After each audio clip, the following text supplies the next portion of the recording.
কারণ আমি মনে করি যে একটি ছাত্র তার যোগ্যতা দিয়ে তার চাকরি অর্জন করবে, এবং তারা আজকে আপনারা দেখেছেন তারা কিন্তু এই কথাটি এখানে বলেছে, তারা কারো কাছে চাকরি চায় না, কারো কাছে কোনো দয়া চায় না, কারো কাছে কোনো সহানুভূতি চায় না, তারা চায় তাদের অধিকার।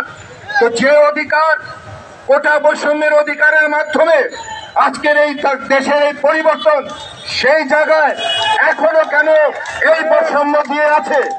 তাদের এই যৌক্তিক দাবি কেন এখনো পর্যন্ত পূরণ হচ্ছে না? আমি উপদেষ্টা মন্ডলীকে আমি অনুরোধ করব, তারা আজকে যে রাষ্ট্র গঠন করেছে, তারা যে উপদেষ্টা মন্ডলী দিয়ে যে রাষ্ট্র পরিচালনা করছে, তাদের কাছে আমার জোরালো দাবি, আমি এই ছাত্রদের পক্ষে, এই 35-এর পক্ষে আমি জোরালো ভাবে আমি আমার দাবি সপক্ষে আমি আমার কণ্ঠস্বর উচ্চারিত করছি। 35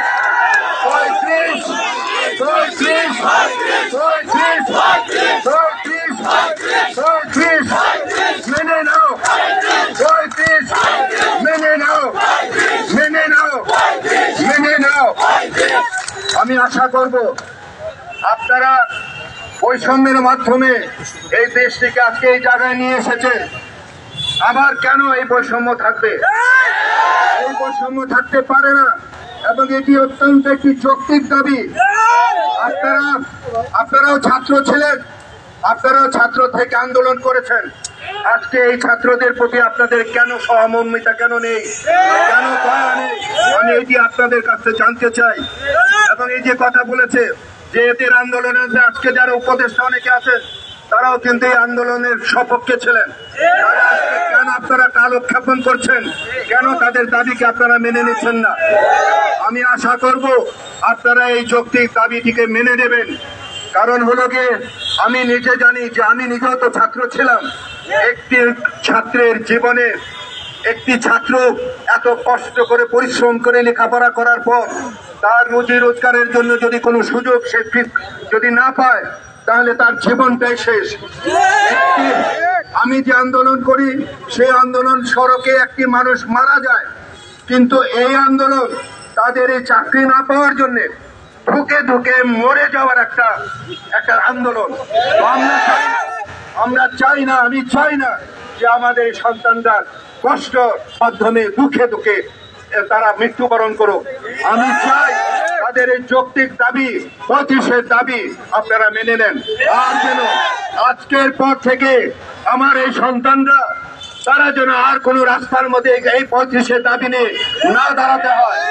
আমি সকল উপদেষ্টাদের কাছে, আজকে যারা রাষ্ট্র পরিচালনা করছেন তাদের কাছে আমি আমার কণ্ঠস্বর উচ্চারিত করে বলছি, 35-কে মেনে নেন। 35 মেনে নেন, মেনে নেন, মেনে নেন। প্রিয় সাংবাদিক ভাইয়েরা, আপনারা এখানে এসেছেন, আপনারা নিজেরাই উপলব্ধি করুন যে এই দাবিটি আমার এই সন্তানদের দাবিটিকে যৌক্তিক কিনা। যদি আপনারাও এই দাবিটিকে যৌক্তিক মনে করে থাকেন, তাহলে আপনাদের এই সাংবাদিকতার মাধ্যমে সারা দেশবাসীকে জানিয়ে দেন এবং উপদেষ্টাদেরকে জানিয়ে দেন, যারা রাষ্ট্র পরিচালনা করছেন তাদেরকে জানিয়ে দেন যে তারা যেন আজকের দিনের পরে যেন আর এইভাবে এই মেঘ বৃষ্টিতে ভিজে এই দাবির জন্য যেন রাস্তা না দাঁড়াতে হয়। তাদের এই দাবিটি যেন আজকের পরেই যেন তাদের দাবিটির পক্ষে যেন কোনো একটা নোটিফিকেশন যেন তারা দেয়।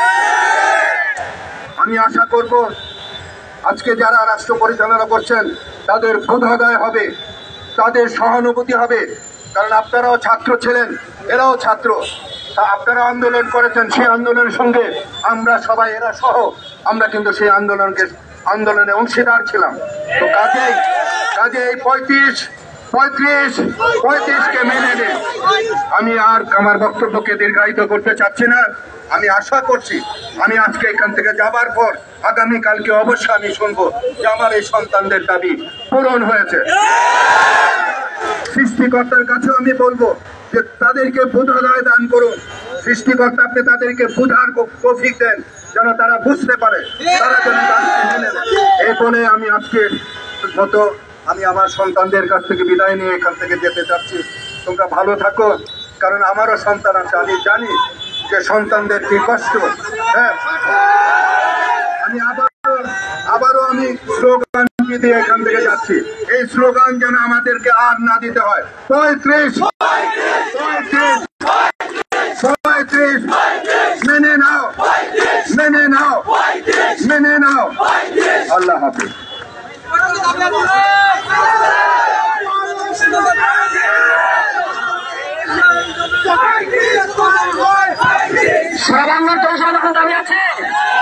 শিক্ষার্থী ভাই বন্ধুগণ, আপনারা যে যেখানে আছেন দ্রুত সময়ের মধ্যে শাহবাগ এসে আজ আমরা 35 বাস্তবায়ন করে এখান থেকে যাব। প্রিয় শিক্ষার্থী ভাই বন্ধুগণ, যে যেখানে আছেন সকলেই দ্রুত সময়ের মধ্যে আসুন। আমরা অনেক কষ্ট করেছি, আর কষ্ট করতে চাই না। আজকে আমরা আমাদের দাবি বাস্তবায়ন করে তারপর এখান থেকে যাব।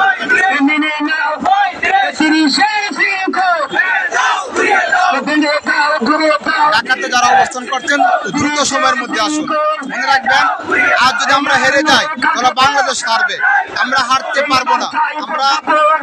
আমরা এই 35 জন অনেক মার খেয়েছি, অনেক আহত হয়েছি, মার আরো খাবো, রক্ত আরো দেবো। তবু এই দাবিটা বাস্তবায়ন করে তারপর এখান থেকে যাবো। সকলেই আসেন। স্যারকে নিয়ে যান, ভলেন্টিয়ার টিমকে বলছি, স্যারকে নিয়ে যান, ভলেন্টিয়ার টিমকে বলছি।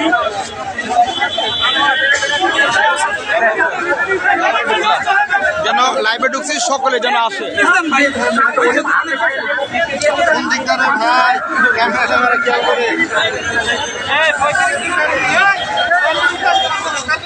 প্রিয় শিক্ষার্থী ভাই বন্ধুগণ, এখানে ইতিমধ্যে অনেক শিক্ষার্থী উপস্থিত হয়েছে। আপনারা যে যেখানে আছেন, আশপাশে যারা রয়েছেন, ঢাকার আশপাশে যারা রয়েছেন, দ্রুত সময়ের মধ্যে চলে আসুন।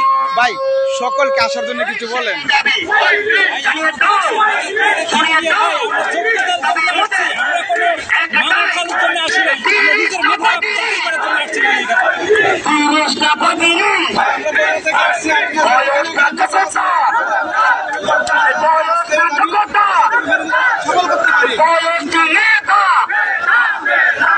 সকলের উদ্দেশ্যে কিছু বলেন, সকলে যেন আসে। আজকে আমরা দাবিটা বাস্তবায়ন করে যেতে চাই, এই নিয়ে কিছু বলেন, সকলে আসে।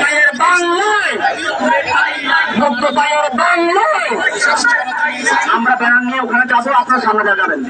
আমি আপনাদের অনুরোধ করবো, ধন্যবাদ। আমরা আপনাদেরকে অনুরোধ করবো, আমরা ব্যানারটা নিয়ে সামনে যাব, আপনারা সামনে যাবেন, ব্যানারের সামনে যাবেন, আপনারা ব্যানারটা ধরবেন, আর আপনারা ভাইয়েরা সামনে যাবেন।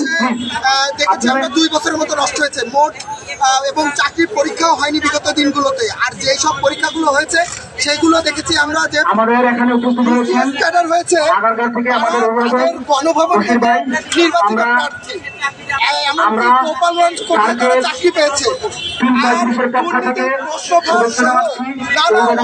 জর্জরিত ছিল গত 15 বছরের শাসন এবং দুঃশাসন। আমরা সঠিকভাবে আমাদের চাকরি পাওয়ার কথা ছিল, ন্যায্যভাবে লিগাল ভাবে কোনো রেজাল্ট হয়নি। আপনারা দেখেছেন কি পরিমাণে ঘুষ, দুর্নীতি, চাকরিতে নিয়োগ বাণিজ্য, প্রশ্ন ফাঁস সহ নানা অনিয়মে জর্জরিত ছিল বিগত শাসনামলগুলো। বিগত শেখ হাসিনার শাসনামল, শেখ হাসিনার কখনোই 35-এর পক্ষে ছিল না। আমরা ছাত্ররা শুধু কোটার বিরুদ্ধে আন্দোলন করি না, আমরা আন্দোলন করেছি যে কোটাও দূর হবে এবং চাকরিতে আমরা রাজপথে ছিলাম এই দেশ স্বাধীন করার জন্য। এই 35 করার জন্য আমাদের দাবি ছিল আমাদের ছাত্রদের। আমরা চাই ডক্টর মোহাম্মদ ইউনূস এটা যাতে 35 করে। তিনি জানেন যে 35 প্রবেশ সীমা বয়স 35-এর উপরে আমাদের সর্বনিম্ন 35 করতে হবে। পাইনি শেখ হাসিনার দুঃশাসনে আপনারা দেখেছেন যে কি পরিমাণ দুর্নীতি হয়েছে। চাকরি করে কাগজপত্র হচ্ছে। আর আমরা চাই বর্তমান যারা আছে ভবিষ্যতে যারা নির্বাচিত সরকার হবে তারা এই যে 35-এর পক্ষে আছে। আমরা দেখেছি আমাদের দেশের গণ্যমান্য ব্যক্তিগণ সকলের 35-এর পক্ষে মতামত দিয়েছে। অর্থাৎ এখানে কোন দ্বিমত নেই যে চায় সবাই 35-এর পক্ষে। অতএব যারা আমাদের বর্তমান সরকারের উপদেষ্টা তারা যাতে দ্রুত আজকের মধ্যেই চাকরির তাদের কাছে আমাদের বাঙালিদের নিবেদন আর আপনারা বিশেষ করে বিবেচনা করবেন যে আজকে এই উত্তপ্ত রোধে পরীক্ষা নেওয়া হয়েছে। তারা একটা যৌক্তিক দাবিতে এসেছে, তাদের দাবি মেনে নেওয়া সরকারের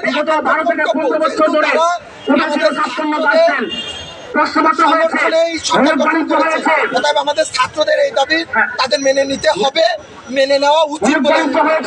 আর যদি তারা না মেনে নেয় আমরা রাজপথ আমরা রাজপথ প্রয়োজনে আবার বিপ্লব হবে। যদি 35 বার জিতে চায় আবার রাজপথ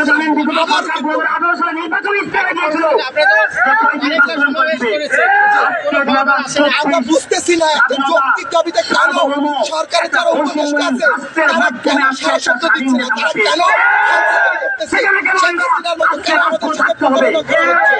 শেখ হাসিনা একটা এই ব্ল্যাঙ্কেট দিয়ে একটা প্রতারণা করেছিল এই বাংলাদেশের আমাদের আমরা চাই সরকার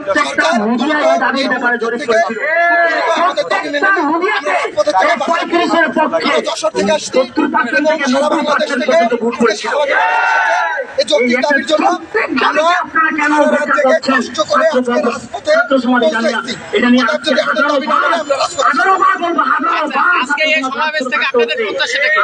আমাদের প্রত্যাশা যে বর্তমান সরকারের উপদেষ্টা কমিটি আছে অন্তর্বর্তীকালীন সরকার তারা যাতে আমাদের এই যৌক্তিক দাবির 35 সর্বনিম্ন বয়সীমা মেনে নেয় আর এই প্রজ্ঞাপন জারি করে এটা আইনে পরিণত করে যাতে আমরা আরো 5 বছর যেহেতু আমাদের 5